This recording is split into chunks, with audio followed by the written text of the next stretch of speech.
This call is being recorded. Thank you for calling in. Hey, did I crash somebody else's meeting? Yeah, that's no problem though. We were about. Sorry. I was like, fuck, I don't think I'm supposed to be here right now. It's all good. That's no problem.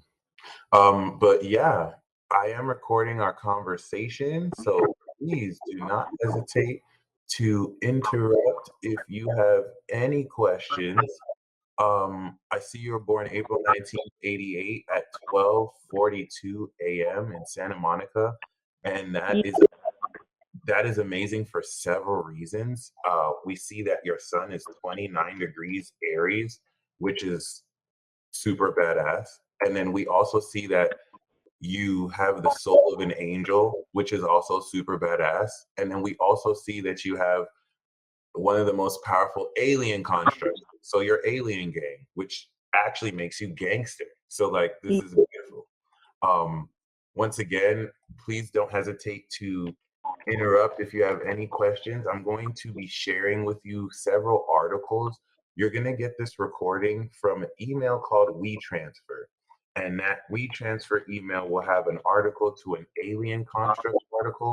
It'll also have an article to a superpower wiki link about having an angel soul, because soul is your moon, and Geminis are messengers, and messengers are angels. So Gemini moons are angel souls who have the souls of angels. And on top of that, we see that Venus and Chiron is connected to your soul. So moon Venuses represent inner beauty that shines through your soul, and you understand true beauty as well. It means that you integrate the smart nature of your mind and your heart to now influence the behaviors of yourself and others. And with Chiron here, you actually heal the thinking around people's behaviors and lifestyle. It's a fancy way of saying that you trigger the crap out of people because I believe you tell them the truth that they may not be ready to hear, but hey, it'll piss them off before it sets them free. But yeah, once again, please don't hesitate to interrupt it because your chart is phenomenal. And Yay! Oh yeah, your chart is like great. I always like 29 degree like placements because that's mastery. That's the anaretic degree. But to have that with a Gemini moon and these alien constructs, you are a whole gangster out here. I'm really not just saying that. This is not for flattery. Everything that connects with the Saturn archetype to me is gangster. Okay. And to have it in its dignity in Capricorn means that you have a seriously powerful personality. And unlike other Saturn caps, which is a 1 in a 30-year aspect, 88, 89, and 90, I was born 1990, we have this triple conjunction, which started 88. So I do have to give y'all flowers. I call us Goat Squad because we're the greatest ever. I mean, it's just the truth is the truth. The rareness of the alignment of having these three planets together is so rare. It pushes forward the supernatural dynamic relative to the importance of how this sets off the rest of the new generation.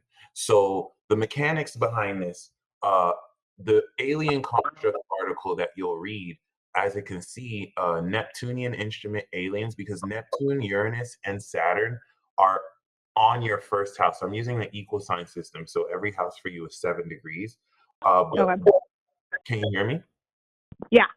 Okay, right. So all three of these planets on your rising make you an instrument. So there's a special archetype of this that I want to make a video of, in that you can have the sun on here, the moon, or the rising. So people with the sun here have the power of these planets. It's like top level power. People with the moon, like me, I have my moon on these three planets. I'm a vessel of this power. And then you have your rising here.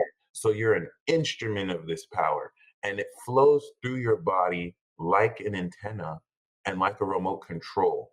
It's almost as if your body is like a remote control for the physical universe. And as a Neptunian instrument alien, you can reflect the inherent god or goddess within each human being, disconnect negative cords from chakras of others, expertly lead meditation, assist the dying in crossing over, identify their soulmates. You can literally put someone in trance within like 5 seconds of talking to them.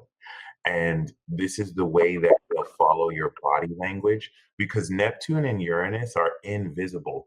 They are transitory and after Saturn. And so they represent extra dimensional facets of existence that are beyond our ability to see physically. This is why people who have this are seen as crazy and strange. But really, you're a genius and you're divine because you're supernatural with this on your rising. And with Saturn, you're a gangster. So on top of this, the Uranian instrument alien, you can see the future. You can talk to anyone of any station or status. You can express genius. You can sort through with insanity. You can lead humanity into the new age. And then, of course, with the Saturn instrument alien, you can construct beneficial role models for leaders, authority, and men. You can identify enemies. You can confront the dark side and win. You can fight intergalactic war and identify others' paths, rather. So this all represents the archetype of the super serious personality that you embody. Capricorn risings are very no nonsense, but with Saturn here, this adds this form of intimidation. You know what's actually ironic and very rare? The woman who just, the woman who you saw me speak to before, her Hmm. son Gemini, right? But what you both have in common is that both of you have Saturn on your rising. She had hers in Virgo, and you have yours in Capricorn. I thought that was very interesting right now. Huh, how wild. Yeah, I definitely don't see that as a coincidence. That is very awesome. And on top of that, Saturn is in its dignity here in Capricorn now. So I have to just emphasize you have one of the most powerful personalities in the world.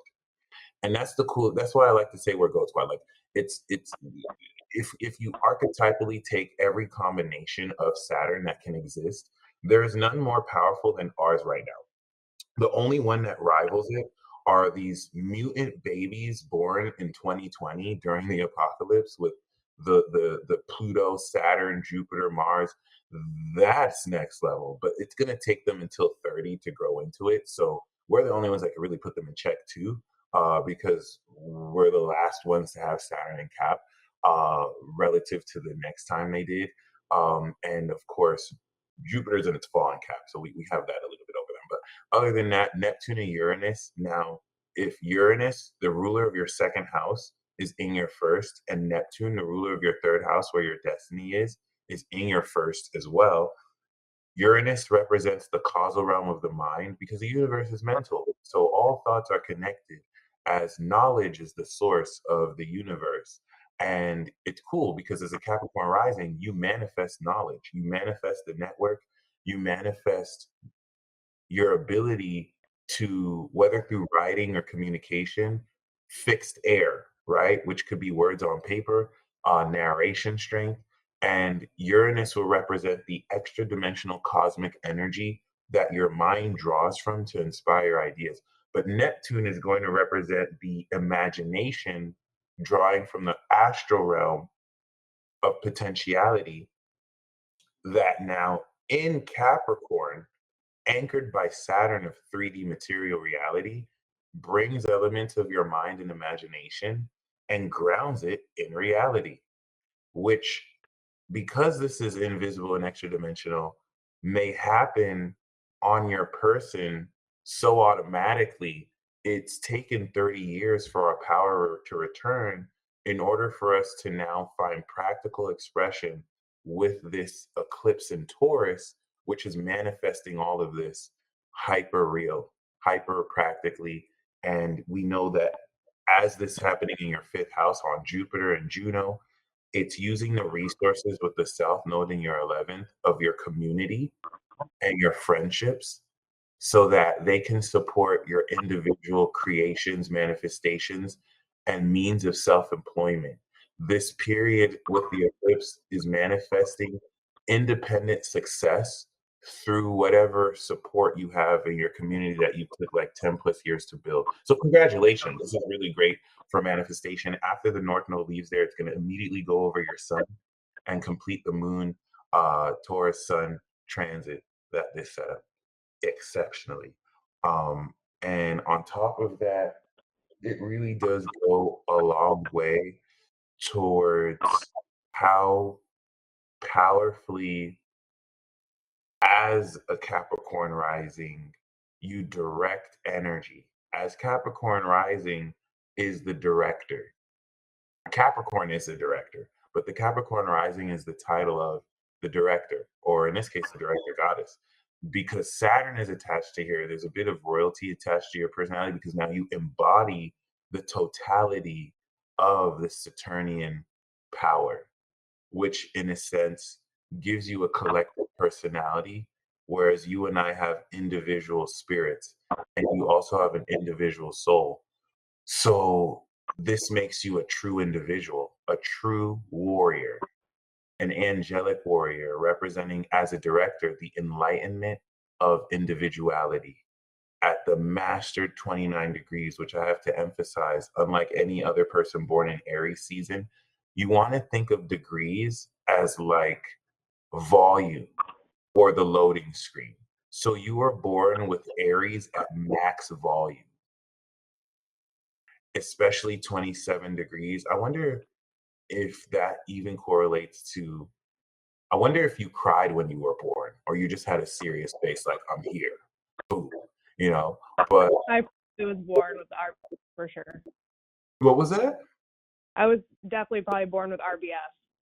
Oh my God, yes. I was actually telling the person that I spoke to before that you called in on, because I'm a Taurus rising, she's a Virgo rising, and you're a Cap rising. And I was telling her that, oh my gosh, our Earth sign risings give us RBF, like super. Oh, it's so bad.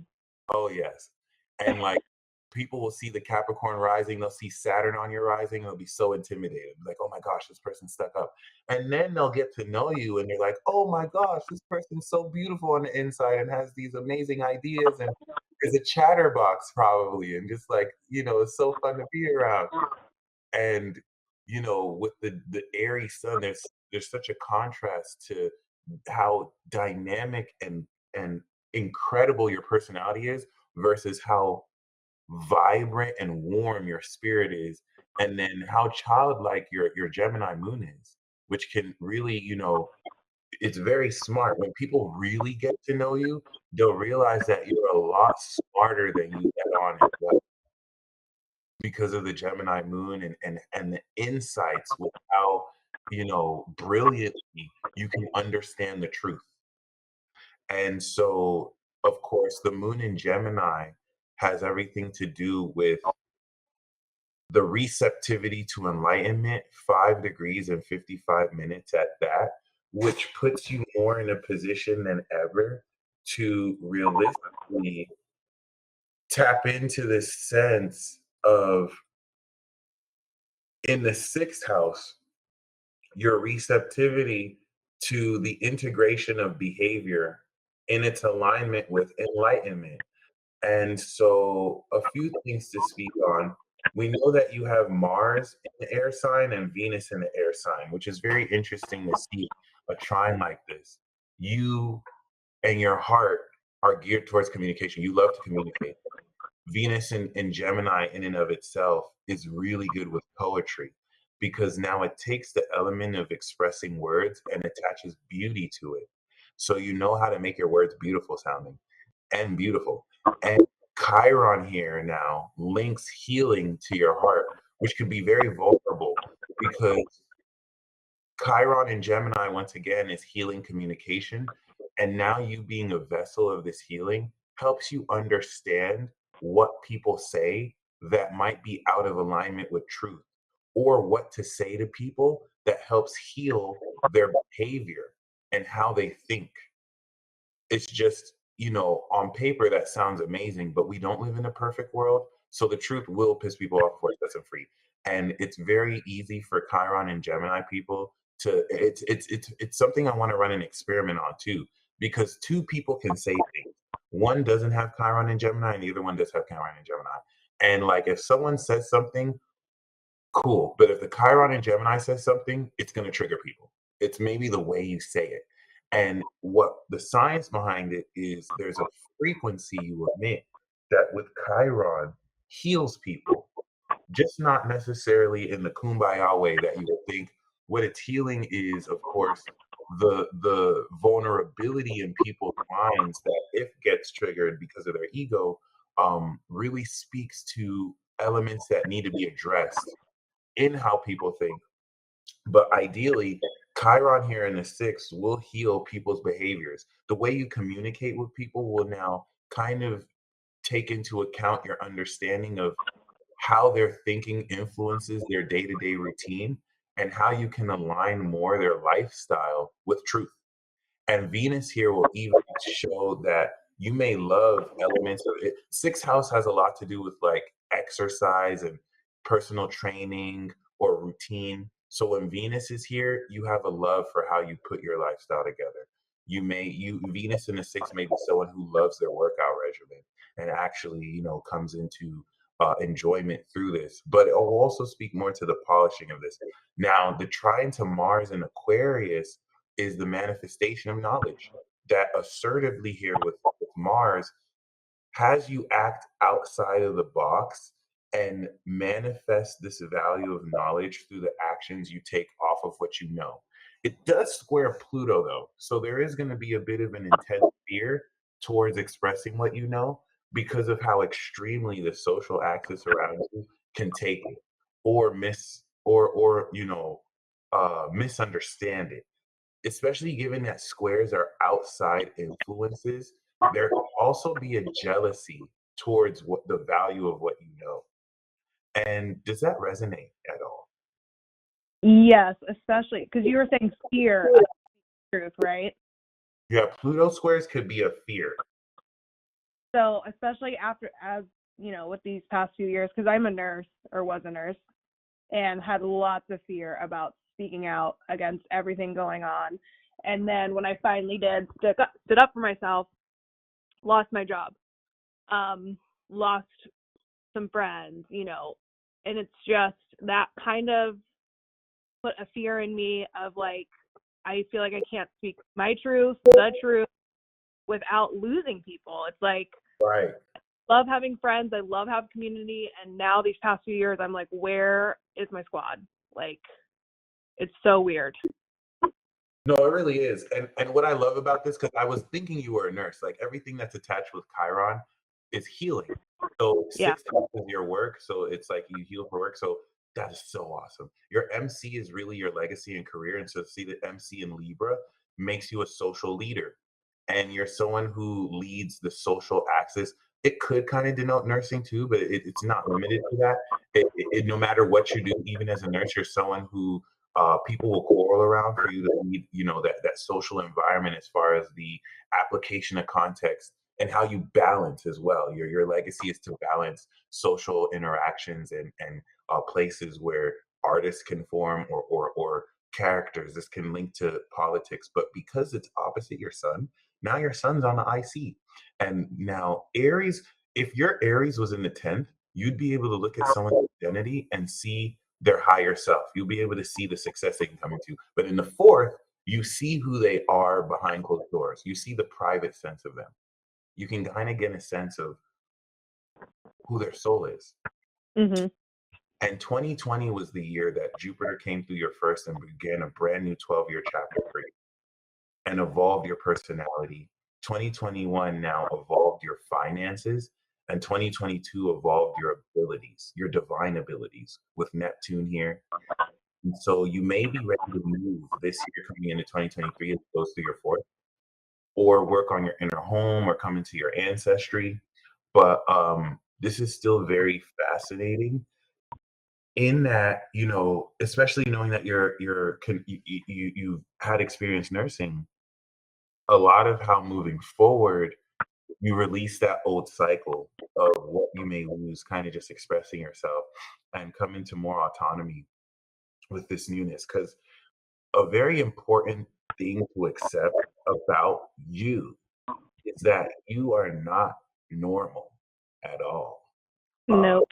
You are really super. Oh yeah, like Neptune and Saturn, Uranus so close to your rising. This is supernatural power. So like, there's certain things you can command just by deciding, and then it starts to happen. Like Aries, your action in Aries brings it into form, and I think it's not until now, because it takes 30 years for power like this to truly awaken and like return. And Pluto since 2008 has already awakened this, the bejesus out of this. So you're more identifying with this on your person because you're an Aries sun, you're aware of your personality as you representing your higher self. You're an instrument of your higher self here as a result. And these planets now embody elements of your personality that, really help you represent the goddess in this fashion, or this higher facet or power of yourself as a higher power. And, there are ways you think out the box with this supernatural sense of yourself that it's hard to put into words because you're pushing the boundaries on what's possible. I mean, science hasn't really caught up to us yet. Well, according to science, we don't even exist. We only exist in like science fiction or fantasy. And so a large part of, our role as Pluto Scorpio is to transform a lot of these old understandings and lead the way to the new generation accordingly. So seeing that your Mercury 27 degrees Aries, it's very powerful. It speaks to you having a very mastered brain processing raw and originally. I like Mercury in Aries because it's unfiltered. It's not Mercury in Libra that's going to integrate what they say relative to the social context. Aries is going to say what it wants, and it's going to be authentic, and it's going to be original, and it's going to be raw. And if people can't handle the fire, they're going to get burned. But it's pure.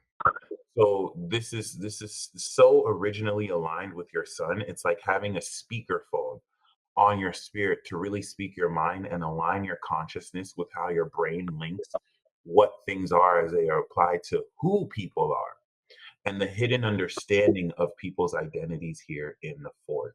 So seeing Jupiter next to Juno, I like to see Jupiter next to his wife Juno, and to see that opposite Pluto is very interesting because now this intense opposition really juxtaposes the extreme transformation of how your talents, which you have very abundant talents in manifestation and grounding these values, transform your social circle of friends, but can induce an element of jealousy in those who are impure because of how, see, it's going to look like you manifest it easy, but there's a lot of hard work into this abundance. In fact, technically, as an Aries sun, Jupiter is second house to you. It's not exactly second house to you, but it's enough to simulate a second house chapter, which is really good for finances. So your capacity to manifest money is actually very, very, very amazing.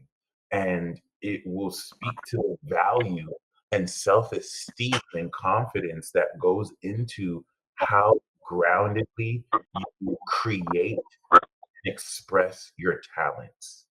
And whether that's through music or manifestation or in however it expresses itself, it evolves to it literally gives you a form of the Midas touch.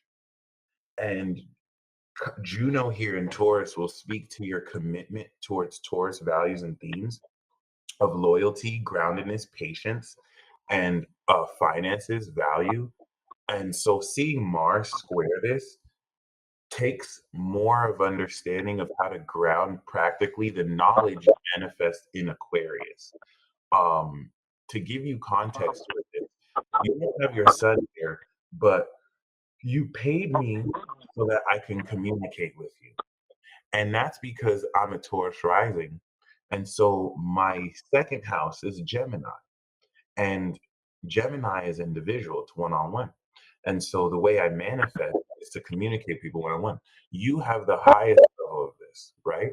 As a Cap rising, I have an individual personality. You have a God level personality, a collective personality representing all power.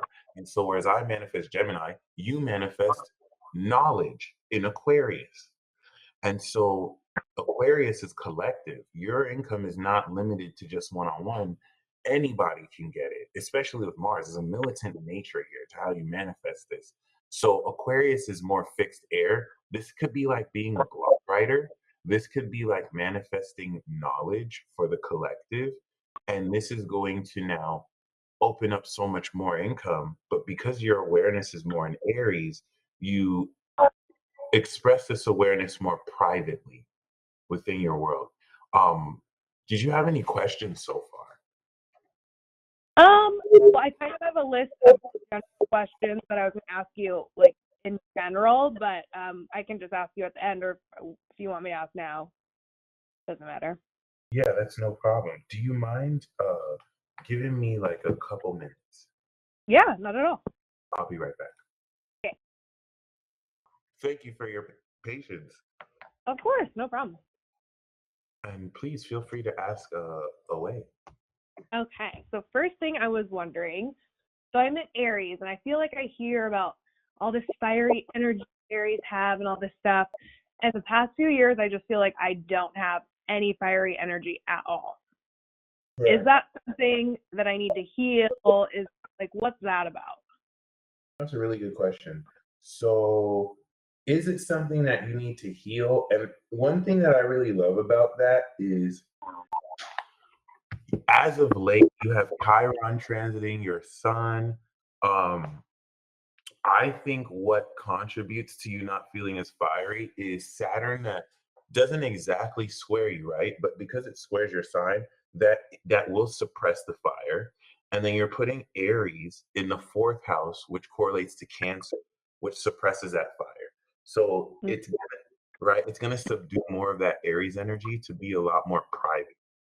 Okay. And right. So and then with the transits going on, I think it's Jupiter will go over your sun like mid 2023. It'll revive and rekindle that fire again. Okay. Yeah. And that's the other thing you want to think, like you're closing a whole cycle. And so we're in that weird fog space where we know we're ending one ending, but we're still having to establish the new beginning. Perfect. Well, Yeah. that kind of answers my question regarding like friends and the introvert thing, because I feel like I've also just been so introverted. And when I even try to go out and meet with people and connect, I feel like it's so hard to resonate with people, and it just ends up draining me. And I'm just like, I would rather be at home journaling and meditating. I'm exhausted. And I'm glad you said that because I would have assumed that with Venus and Gem and Mars and Aqua, you're an extrovert. But it looks like I'm learning introversion is a lot more tied to the personality and the Yeah. rise. And Pluto in the 11th uh, is a very, very purely tight social circle because you can't really be with anyone who isn't pure. And Yeah. and that's a very dangerously small amount of people. Yeah. And that's a good thing. It's definitely a form of protection. But what's going to happen is the South Node in your 11th is going to unlock this sense of your friends to almost bring past life friends or people from your early childhood to help transform this axis. So you're remaking and reworking a lot of that behind that. And then another thing is, as an Aries sun, Saturn in Aquarius is 11th house to you. So that's also weeding away your friends. It's tightening your social circle by tightening how much more confident you are in your value and how much more of your time is worth it to you. Okay. So All right. Saturn going through your second is very much so securing more grounded financial knowledge that with Aqua, you this is like intellectual property too. It's not limited to physical materials. It opens up a whole world of possibility with this. Okay. Perfect. Another thing I was wondering was, I feel like I've been daydreaming a lot, like just escaping wherever I am. Like my husband always joke, like, where did you go? And I'm like, oh, I don't know. Like people will be talking and I just like disappear to another dimension. And I don't know why. I just like cannot. I struggle to just be present. What That's is that about? So one is Neptune on your rising. The Neptunian personality is dreamy, but because you're now a part of you is connected to the astral realm. So you're here, but you're also not. And then on top of that, Neptune in your third house on your north node is extending this facet of your personality to, through your imagination, connect you with other realms. So as you're experiencing everything here, you're also holding space to mirror what's happening in the unseen realms. And what's happening as this fleshes out is you'll be more aware of these dynamics. But of course, since the way our brains process doesn't allow us to see this, that's that confusion. And a lot of that is also your moon in Gemini. A lot of what you described is moon in Gemini because the moon in Gemini mind is here and there and then there and here and everywhere. So with the transits you're going through, it's really stimulating a lot of this. And I think that also will contribute to that. Oh, okay. Yeah. And then career-wise, we kind of touched on that a little bit, but I feel like I'm definitely moving out of nursing, trying to figure out something that I could do that I would own. I'm experimenting with like growing mushrooms and stuff like that. I was wondering if anything in my chart gave any clues as to something that I would really, really enjoy or be good at. Okay, so I was wondering what the fifth house eclipse was for, and you just answered it. So the fifth house in Taurus is growing mushrooms with Uranus. Uranus in Taurus is this unconventional manifestation of, Earth. And I think Jupiter would mean that Jupiter there means your mushrooms would be top quality. So Hell yeah. yeah. And it's cool because Chiron's going through Aries. So now this is having you be a conduit of using this for healing too, and psychologically and whatnot. So I think not only is that there, the 11th house axis is opening up the people, the audience that you can share this with, who you can trust, obviously. Okay. And so Mars in between there is what actions knowledgeably you take to manifest the knowledge of this value. And I think that Saturn is opening up new means of self-employment, whether through cultivation of not just shrooms, but anything else you create, it manifests, especially if you're making other like physical products with the Taurus energy or intellectual property attached to these physical products or just any products too. But the cool thing is that coming into this new cycle, you will be inspired the rest of this year with what to do, and then you'll take action on that 2023. All right. So this is transitioning you out of the old cycle and stepping you into the new one. Beautiful. But what was that? I said beautiful.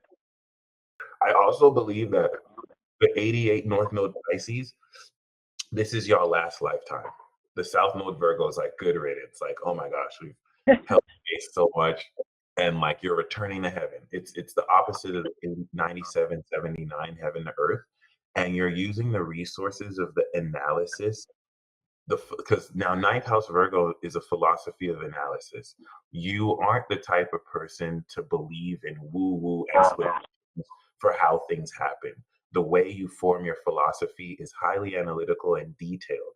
This is what guides your Capricorn rising. Why Capricorn rising is so powerful is it acts off of the facts, not opinions. And so this resource of this sense of your philosophy and your ability to analyze very efficiently is used as a resource to challenge yourself this lifetime to explore the unseen. Because you can analyze what's physical, this enables you to now apply this analysis to imagine the metaphysical. And the challenge for you this lifetime in the third is to speak up about the ideas you have around the divine, to speak up about the collective themes that make you very emotionally intelligent as a third house Pisces, because this gives you divine abilities. Neptune is adding a more supernatural dream quality to how you can draw elements from your dreams and intuition to integrate here really in this enlightened lifestyle.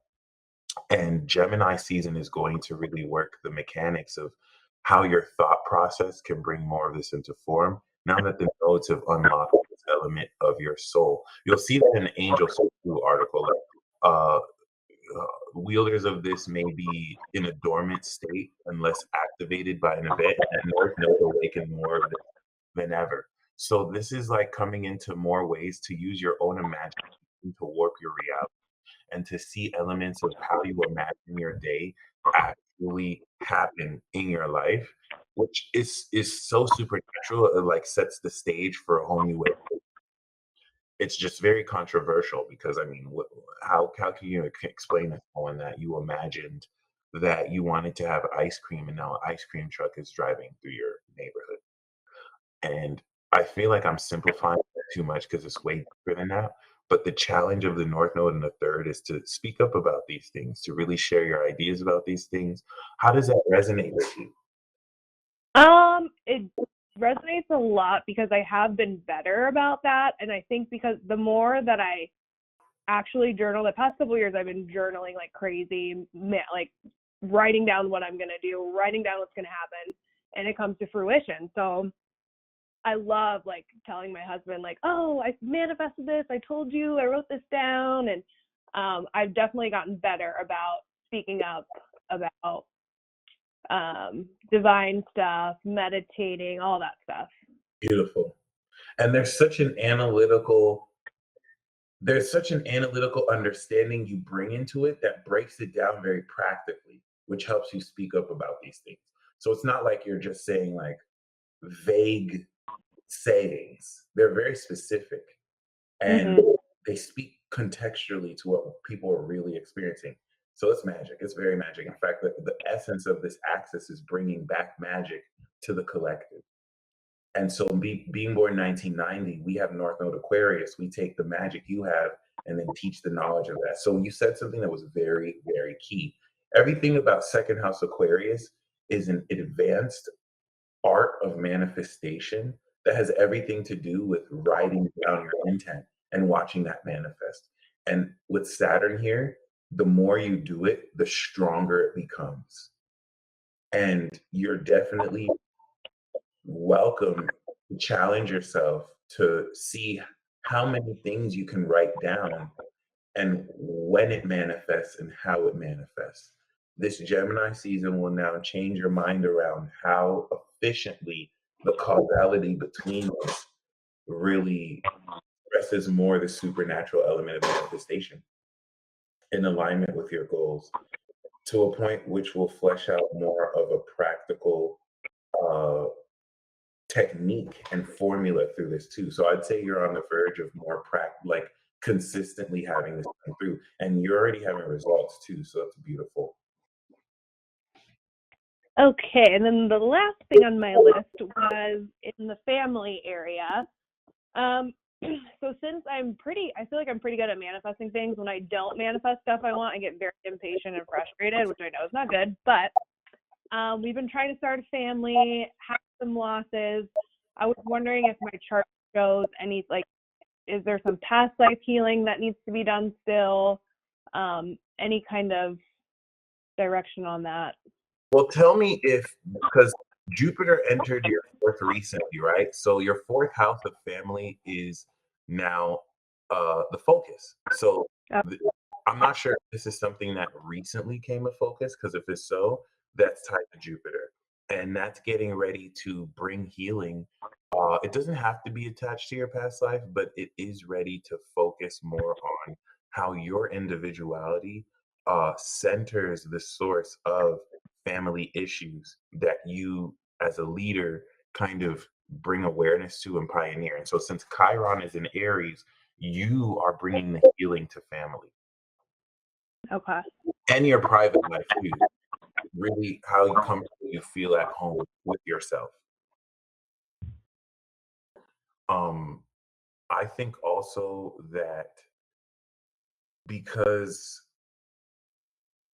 we had Uranus go through here and Saturn and Neptune will come through here 2023, it's also preparing you for huge breakthrough. So any issues you're going through right now, you're going to come into conclusion the next couple of years. So this is starting to normally transits start to bring up those issues. You'll be aware of it and they'll come and straighten out subsequently. Perfect. Well, that's all I had on my question list. Okay. How are your dreams? Are you having lucid dreams? Are you having any paranormal experiences? Because with Neptune in the third, this is aligning with your destiny aspect. The integration of such experiences that you'll begin to teach people, and you'll realize they have similar experiences too, which create more understanding. Sometimes I have vivid dreams. I'll write them down in the journal. Nothing. Precognitive? Yeah. Okay. Cool. I have noticed though, I feel like this is very weird and strange for me, but I feel like I'll see like out of the corner of my eye, like something like a shadow pass me or like a light pass by me, and I think it's like the dog, or I think someone's like literally walking by me. I feel like that's been happening a lot the past couple months. Mm, you're starting to see it's opening up your astral sight. It's like it's not like a physical sight as much as like a sense, and your imagination is filling out the dots.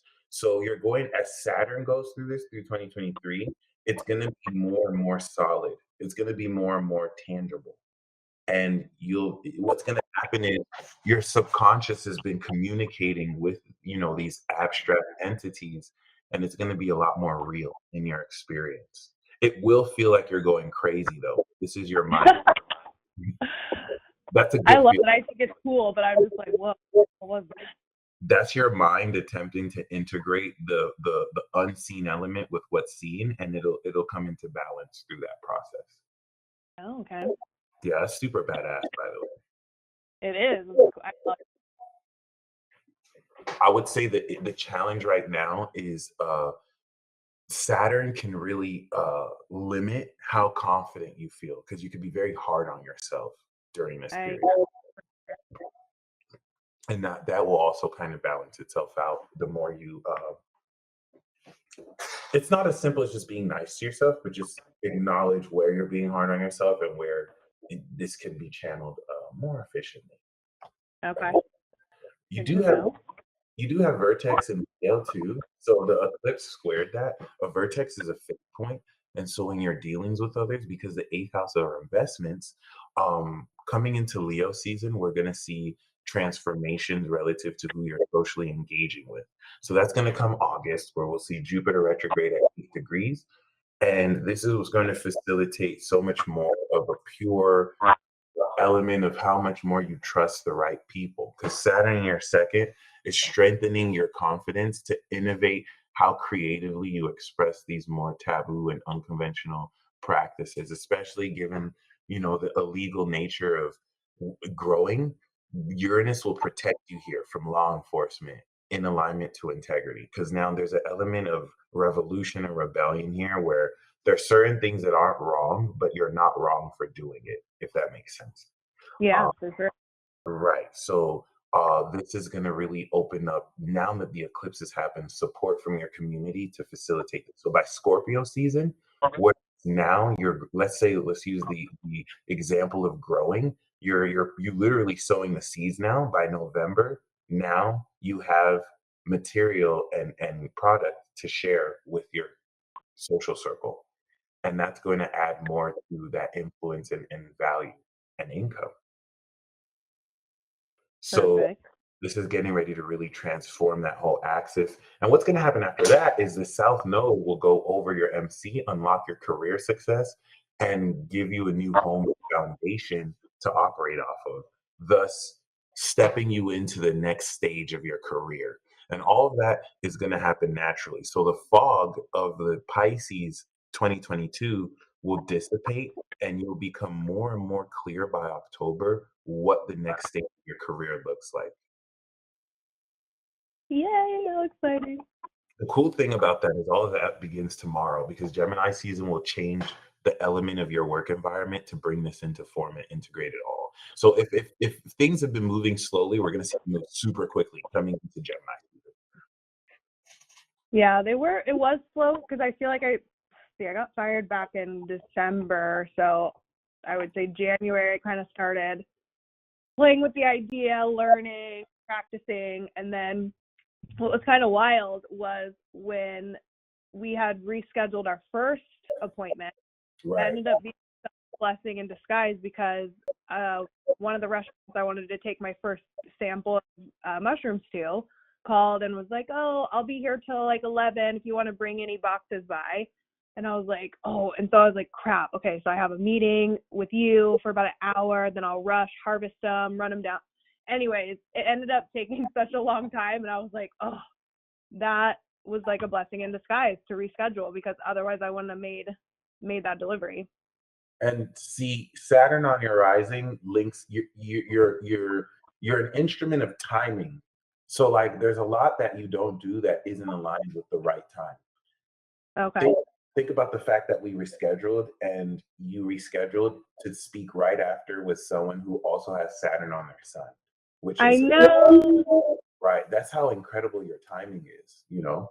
And Saturn, Neptune, and Uranus together link our generation to infuse psychedelics with science and the structure. So you are inherently an innovator. You're an incredible genius. And that's, you know, a lot of what you want to see, how you're going to really change people's psychology and minds with what you're contributing. And it's very important what it is you're doing. So all power to you, and please keep me posted. You know, if there are any questions or any insights moving forward here. Remember, everything you're doing is still in the beginning stages, so there's going to be so much more blossoming and unfolding of what to do. So anything you don't know what to do right now, no worries. It will unfold naturally because you did all the work to reach to this point, and now the rest of the results will kind of come naturally. Awesome. I'm going to keep you posted for sure. Thank you for connecting with me, and thank you for all those messages. No problem. I'm going to send you this recording and you're going to receive the email from WeTransfer. Perfect. All right. You stay blessed as always. You too. All right. Have a blessed week. You too. Bye.